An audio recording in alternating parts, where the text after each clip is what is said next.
Shalom, saudara sekalian yang terkasih dalam kasih Yesus Kristus.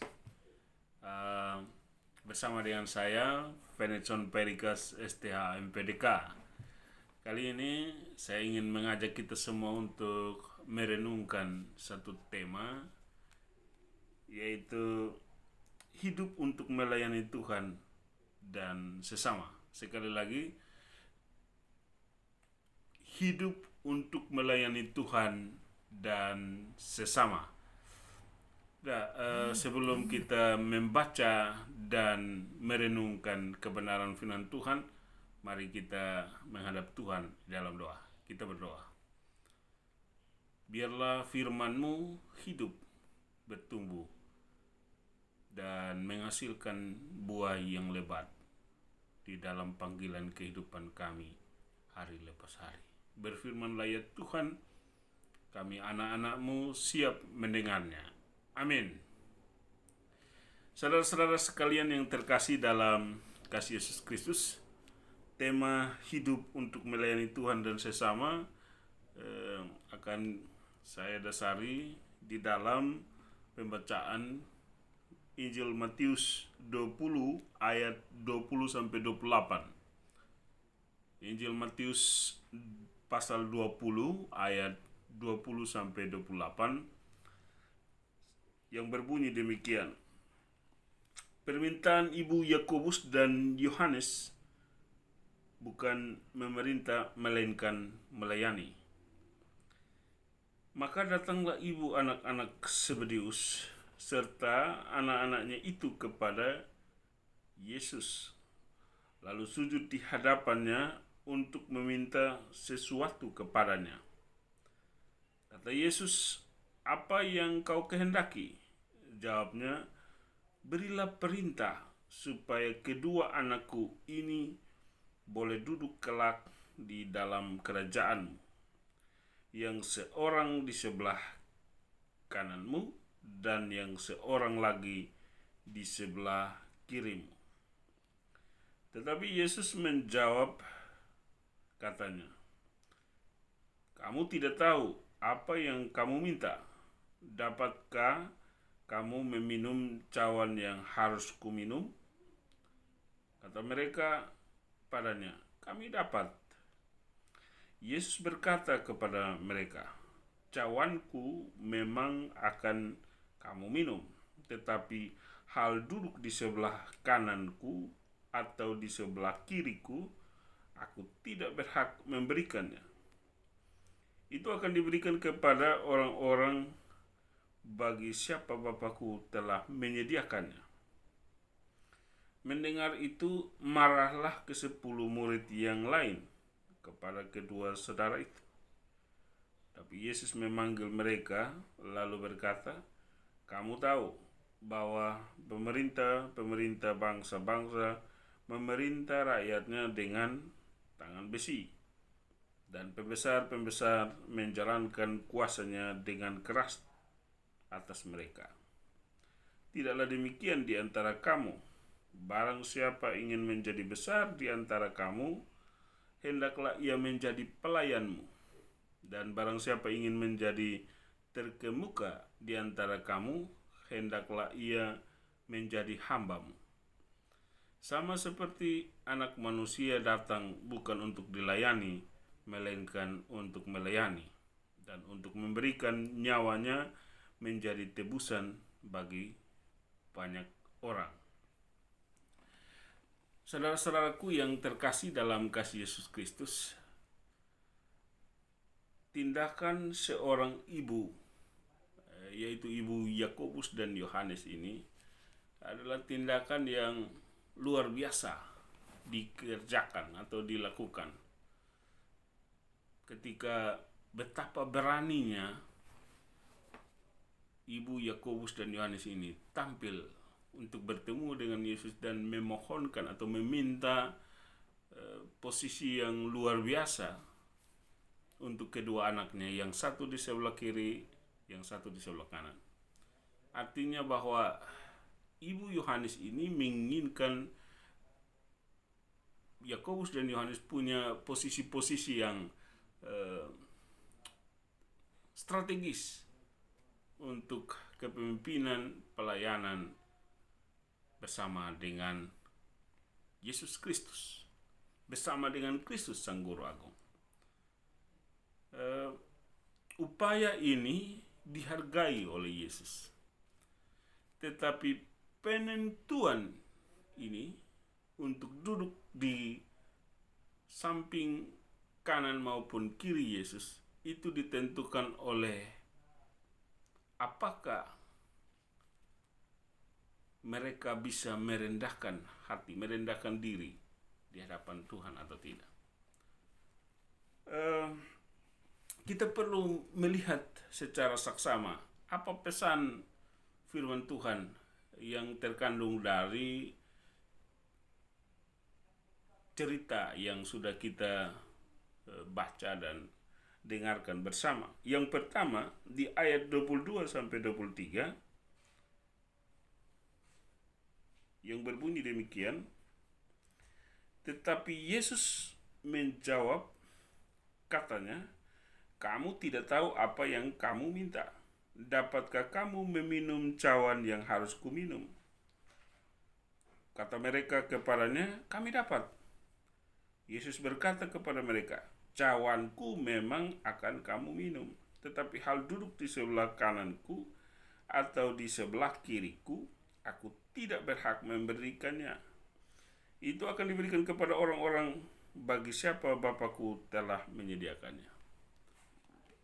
Ya, di ayat 22 dan 23 ini sedang sangat penting untuk direnungkan bahwa melayani bukanlah ambisi untuk mendapatkan posisi terbaik, terdepan, tertinggi. Karena posisi telah disediakan Allah bagi siapa yang dikehendaki. Sekali lagi, melayani bukanlah ambisi untuk mendapatkan posisi terbaik, terdepan, tertinggi. Karena posisi telah disediakan Allah bagi siapa yang dikehendakinya. Jadi posisi di sebelah kanan atau di sebelah kiri, posisi yang terbaik, terdepan, tertinggi, itu bukanlah milik orang-orang yang melayani, bukan, tapi milik Allah yang disediakan Allah bagi orang-orang pilihannya sendiri. Allah yang menyediakan pilihan itu, Allah yang memposisikan siapapun dia untuk ada di posisi. Lalu itu berarti bahwa motivasi pelayanan itu bukanlah ambisi. Motivasi pelayanan itu bukanlah kedudukan. Motivasi pelayanan itu bukanlah upaya seseorang untuk mencari keuntungan. Karena motivasi pelayanan itu harus benar-benar tunduk di dalam kehendak keputusan Allah. Itu yang pertama. Yang kedua, di ayat 26 dikatakan bahwa tidaklah demikian di antara kamu. Barang siapa ingin menjadi besar di antara kamu, hendaklah ia menjadi pelayanmu. Hidup melayani Tuhan dan sesama di dalam ayat 26 ini dinyatakan bahwa barang siapa ingin menjadi besar di antara kamu, hendaklah ia menjadi pelayanmu. Banyak orang tidak mau jadi pelayan. Dia mau jadi bos, dia mau memerintah. Dia lebih suka memerintah daripada bekerja. Dia lebih suka menyuruh orang lain untuk bekerja daripada dia tampil dan bekerja. Nah, ternyata apa yang dikatakan oleh firman Tuhan adalah barang siapa ingin menjadi besar di antara kamu, hendaklah ia menjadi pelayanmu. Ini tindakan paradoksal, ya. Di sisi lain orang ingin pangku kaki, pangku tangan untuk jadi bos, untuk hanya memerintah, yang mau yang enak-enak saja. Tapi firman Tuhan justru menekankan orang untuk dia akan menjadi besar justru pada saat dia melayani, justru pada saat dia berkorban, justru pada saat dia keluar keringat, justru pada saat dia bekerja keras, justru pada saat dia sungguh-sungguh serius untuk menghasilkan sesuatu. Ya, jadi firman Tuhan ini mau menekankan kepada kita bahwa melayani Tuhan adalah melayani yang bukan menjadi bos, menjadi tuan, tetapi justru menjadi pelayan. Memulai lebih dulu. Betapa susahnya orang yang merasa diri bos untuk turun melayani hal-hal sepele. Tapi justru itulah yang diinginkan Allah terjadi di dalam kehidupan kita. Yang ketiga, di ayat 27 dikatakan bahwa dan barang siapa ingin menjadi terkemuka di antara kamu, hendaklah ia menjadi hambamu. Luar biasa sekali. Ingin menjadi terkemuka, dia harus menjadi hamba. Barang siapa ingin menjadi terkemuka, hendaklah ia menjadi hambamu. Terbesar, terkemuka, harus menjadi pelayan, menjadi hamba. Apa maksud firman Tuhan ini? Saudara-saudaraku, Tuhan tidak ingin kita menjadi anak-anak gampangan. Firman Tuhan mengajarkan, menekankan kepada kita bahwa pelayanan itu adalah satu panggilan pengorbanan di dalam hati sebagai hamba dan hati sebagai pelayan. Banyak hamba-hamba Tuhan yang sulit untuk merendahkan diri, merendahkan hatinya, mau menjadi pelayan. Dia terbiasa untuk menjadi bos. Sehingga karena penampilannya yang wah, dia susah untuk menjalankan sendiri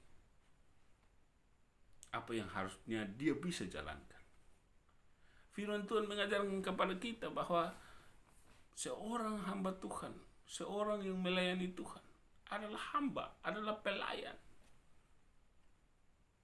Meskipun dia terhormat, tapi kehormatannya itu bukan ada pada jubahnya, bukan ada pada dasinya, bukan ada pada pakaiannya yang necis, pakaiannya yang bagus, penampilannya atau mobil mewahnya atau apa yang dia miliki. Tapi justru ketika dia memberi diri untuk melayani, dan itu dihargai oleh Allah. Karena semua kekayaan, semua kelebihan yang ada pada kita adalah milik Allah. Dan Allah hanya menginginkan kita memberi diri melayani, memberi diri menjadi hamba yang sungguh-sungguh kepadanya. Yang keempat, di dalam Kristus. Artinya Kristus datang bukan untuk dilayani, melainkan untuk melayani dan untuk memberikan nyawanya menjadi tebusan bagi banyak orang. Kristus adalah kepala gereja. Kristus adalah kepala pelayanan.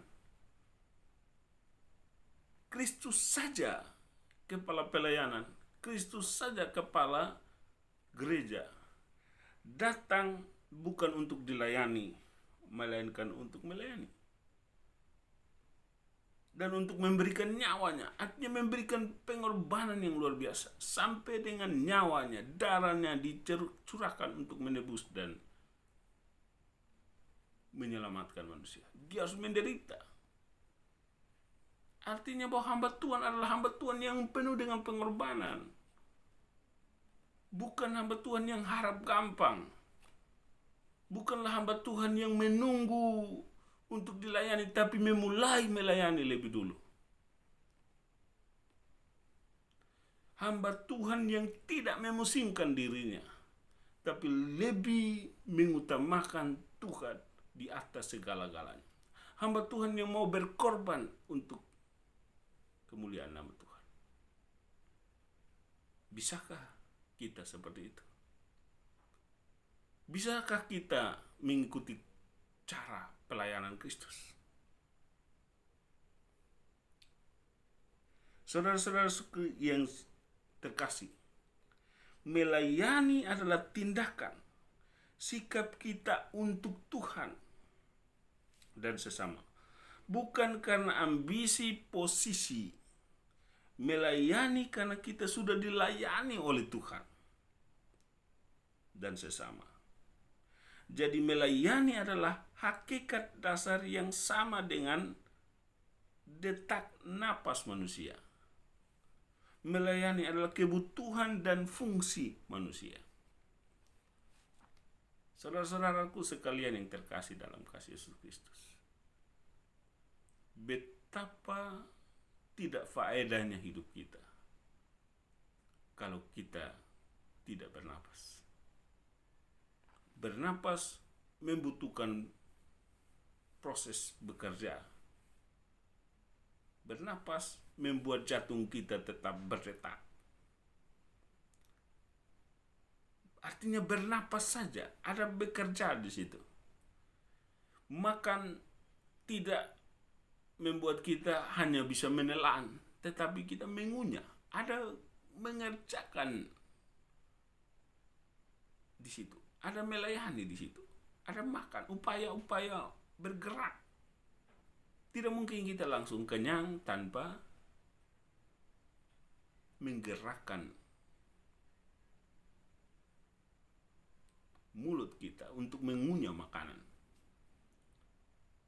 Menengguk air juga kita perlu ada tindakan. Jadi orang yang tidak mau bekerja, orang yang tidak mau mengupayakan segala sesuatu adalah orang yang pemalas. Dan orang yang pemalas, firman Tuhan katakan bahwa tidak usah makan. Saudara-saudaraku, berhentilah untuk tidak melayani siapapun kita. Banyak orang yang merasa diri hebat sampai dia hanya mau memerintah orang lain. Dia hanya mau menyuruh orang lain. Tapi dia tidak pernah berbuat apa-apa.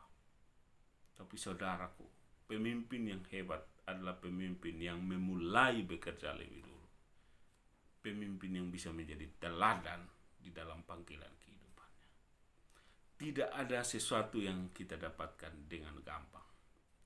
Orang yang paling pintar sekalipun, dia akan mencurahkan otaknya, pikirannya. Dia akan bekerja, dia akan belajar giat, dia akan membaca begitu banyak buku. Dia akan belajar untuk menganalisis, dan itu harus bekerja dengan giat supaya dia bisa menghasilkan sesuatu yang penting untuk dipahami dan dimengerti. Tidak ada seorang pun yang berhasil tanpa perjuangan. Betapa menyedihkannya kalau setiap orang tidak mau berusaha. Siapapun kita, apapun kita, marilah kita melayani. Marilah kita menjadi hamba yang sungguh-sungguh bekerja dengan giat, supaya apa yang kita hasilkan bermakna bagi kemuliaan nama Tuhan dan bagi sesama kita. Apabila kita tidak berkorban dalam panggilan kehidupan kita, apabila kita tidak berusaha, kita tidak bekerja keras, dan kita mendapatkan sesuatu secara gampang, maka semua yang kita dapatkan itu tidak punya cerita apa-apa. Satu contoh seperti ini, bahwa apabila seorang pelari, dia hanya berlari di tempat, atau dia hanya tidur-tiduran, lalu dia hanya menunggu di garis finish. Sedangkan pelari yang lain, atlet yang lain berlari dari start sampai mereka masuk finish. Dia menunggu di depan finish dan dia merasa bahwa selangkah saja dia akan masuk finish. Dan dia merasa bahwa dia sudah menang. Ternyata tidak. Apakah ada kemenangan yang dihargai kalau kemenangan itu datang dengan cara curang atau dengan cara santai-santai berleha-leha? Tidak.